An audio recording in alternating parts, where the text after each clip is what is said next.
What up, Laker Nation? You're here with your boy Kareem. First and foremost, I want to give a shout out to all the people who've been supporting this channel, subscribing, hitting the like button. I need you guys to subscribe. This is the best talk show as far as knowledge and the truth on YouTube right now. I definitely need you guys to continue supporting. I don't think the guys and females who've been supporting this channel. Um, I also need you guys to go right here to the Beat 139, my YouTube at this podcast. I have a podcast. I had it for a few years now. Go on YouTube, hit the subscribe, hit the like button. Go check out all the interviews we done had and all the interviews we're going to have coming up. So I definitely need you guys to show my podcast love. Also, first and foremost, I want to talk about Doc Rivers. Doc Rivers agreed to a 5-year deal to coach the Philadelphia 76ers. I'm going to give my opinion on that. I think it was a good hire. I think that Doc probably learned a lot from this Clippers situation. I think the media now would stop, saying like he's such a great coach and let him be a good coach and, coach his way up to see if he can become a great coach. I think that Joel B. and Ben Simmons need a coach like this. I think he can motivate, and I think he'll have their ear more. I think right now he probably telling them to B to get in shape, and Ben Simmons to B gave him a shout out earlier, said welcome to the team. He seemed excited to have Doc as a coach, and maybe Tobias Harris played better. He played his best basketball under Doc Rivers right before he got traded to the Sixers. So, shout out. Maybe, things, be good this time. I think Doc probably learned a lot from that situation. So I think it's a good situation. And, I wish the best for Doc Rivers and the Sixers.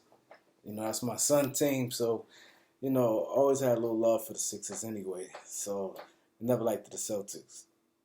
So, shout out there. Also, I want to get into touching Kyrie Irving. Kyrie Irving made some comments. He made two comments that was a little confusing. Really the one with the coach where he said, I think this would have played as well. He go wrong. I think sometimes he'd say a little too much and he seemed a little weird at times.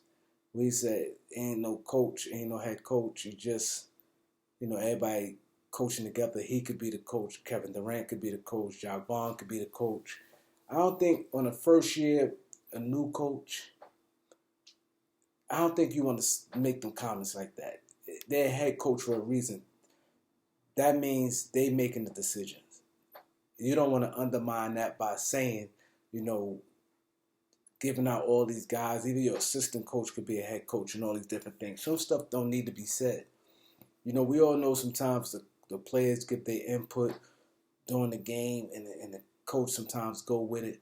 But I just think it's a slap in the face, to be honest, to the Steve Nash, because when you're the coach, especially a rookie coach, you don't need that type of backlash, because now he gonna have his antennas up for Kyrie Irving. Kyrie Irving don't have the best reputation around the league, so I don't like the comments. Me personally, when you're trying to build something, a team, championship team, it's any championship team.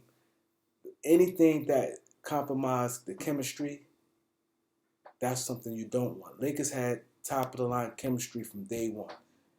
People said LeBron ain't gonna like Frank Vogel. He was there at Frank Vogel press conference.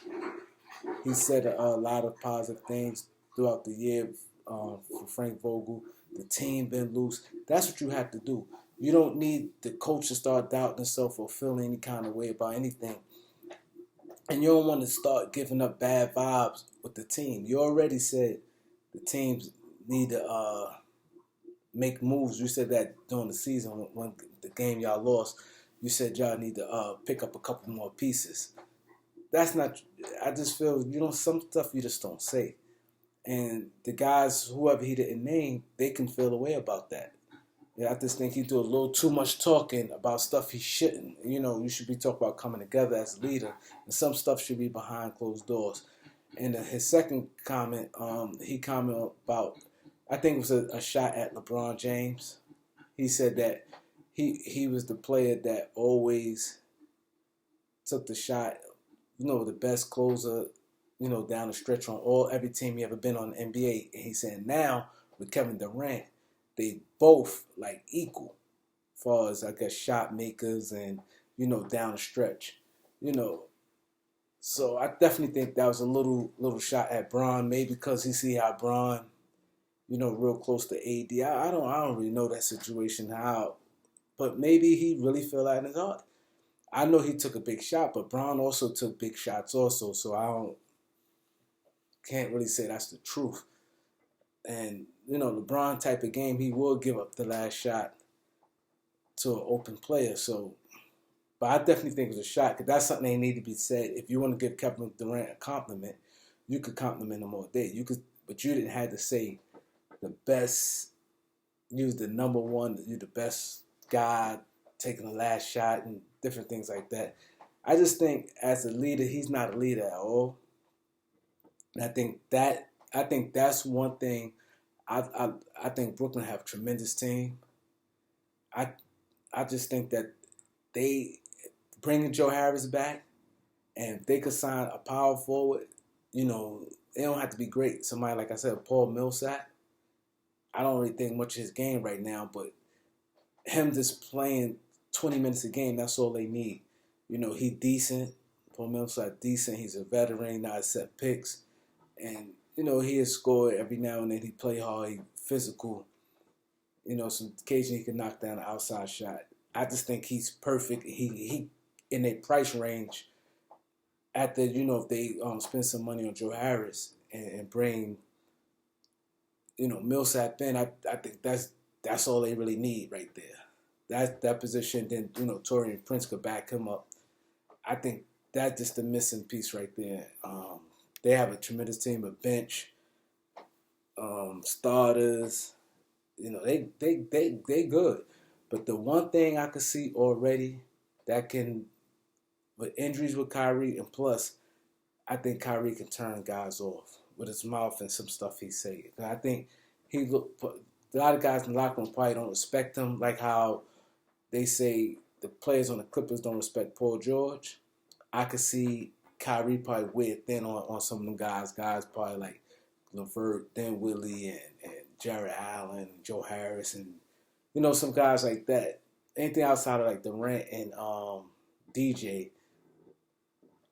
the only two probably he probably don't really get under their skin, but I could see he probably get under their skin. He's definitely a good player. I like Kyrie Irving as a player, but I just think that that's the one thing I think can come back and bite the Nets in the ass.